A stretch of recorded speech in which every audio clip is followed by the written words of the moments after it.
Governor Cuomo has appointed a special prosecutor to investigate the allegations of sexual assault leveled against now former Attorney General Eric Schneiderman. Nassau County District Attorney Madeline Singas will take on the responsibility of investigating and possibly prosecuting Schneiderman. His abrupt resignation came after 4 women detailed their experiences of physical abuse to The New Yorker. The appointment of a special prosecutor didn't sit well with Manhattan District Attorney Cyrus Vance, who disagreed with the governor's suggestion that his office should be removed from the investigative process due to a conflict of interest. That conflict of interest, of course, refers to the fact that Schneiderman and his office had been investigating Vance's office for their handling of alleged sexual harassment and assault by movie mogul Harvey Weinstein.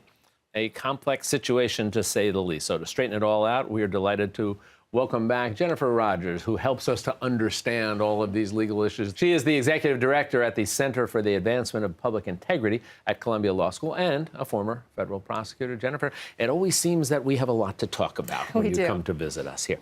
Now let's talk about this whole notion of conflict of interest. I'll get into the specifics in a minute, but just put on your law school professor hat, and just give us a general explanation of what we mean when we're talking about a conflict of interest in terms of lawyers' roles in a case. So a conflict of interest is anything that would stop someone from being impartial in the investigation and prosecution. And they tend to break down into 2 categories. One is financial conflicts of interest. So let's say you're a stockholder in a certain company. You ought not to investigate that company or the CEO of that company because you have a financial interest, perhaps, in the outcome of that prosecution.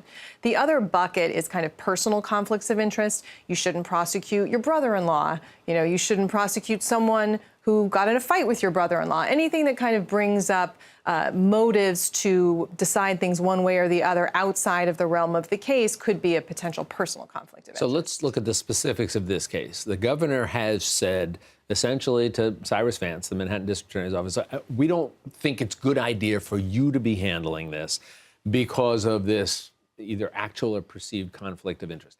Explain, I mentioned Harvey Weinstein. Explain what the governor was talking about there. So a few months ago, the governor said that the Attorney General's office should investigate the DA's decision in the Harvey Weinstein case. Back in 2015, there was an allegation of sexual assault against Harvey Weinstein. The DA's office looked at it. They decided not to prosecute. And that's the decision now that the governor has said they want to take another look at and make sure that that decision wasn't tainted by campaign donations made by Harvey Weinstein's lawyer to Cy Vance.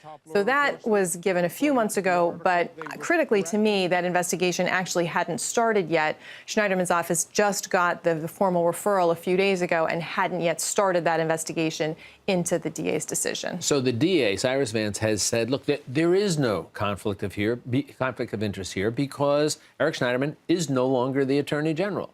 And he says, as a consequence, my office is perfectly capable of handling this. What do you think about that argument? What's the strength of it? What's the weakness of it? So I actually think that ethics professionals would believe that there is no actual conflict here for a couple of reasons. One, the investigation that Cy Vance would do and that now Madeline Singas is going to do is an investigation into the personal conduct of Eric Schneiderman, and he is now gone. Not his office. Correct. Although a piece of it was whether or not he utilized some of the resources of the office as part of this.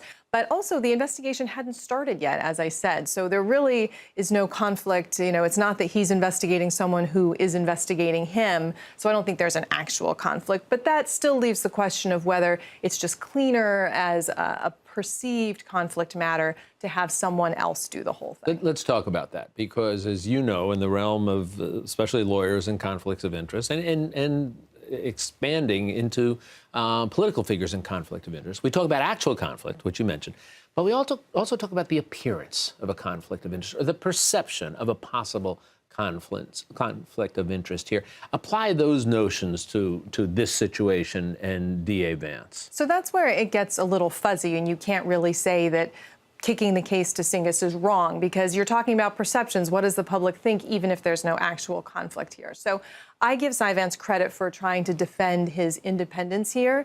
And I think he's right that there is no actual conflict. And I believe that his office could do this investigation exceedingly well, and there would be no real problem.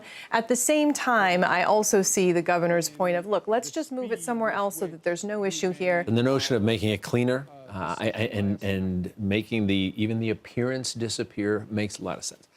But my guess is, you were a prosecutor, I was a prosecutor. My guess is if you're the district attorney, Cyrus Vance, you're saying you're taking a shot at my integrity here. This is not just about appearances and conflict of interest, but this is essentially saying, even though you're not saying it in so many words, we don't trust you to be able to do that. And I would suspect that's a pretty compelling feeling for a district attorney to have to struggle with. Oh, absolutely. And I think he's warranted in pushing back and saying, I'm independent, I have integrity, there's no question that this investigation would be done the right way. He's also an elected official. You know, he was elected by the people of Manhattan to prosecute cases arising in Manhattan. So I think he is right to push back and to defend his office and his integrity. You know, I believe in that, and I believe he would have done it well. I just think, you know, it's gone now, and I do think DA Tsingos will do a good job with it, and, you know, so we'll just have to see how it plays out. Well, I think this is the first chapter in something that will play out for a while. Jennifer, it's always a pleasure to chat with you. We'll look forward to talking with you. Be well. Thank you.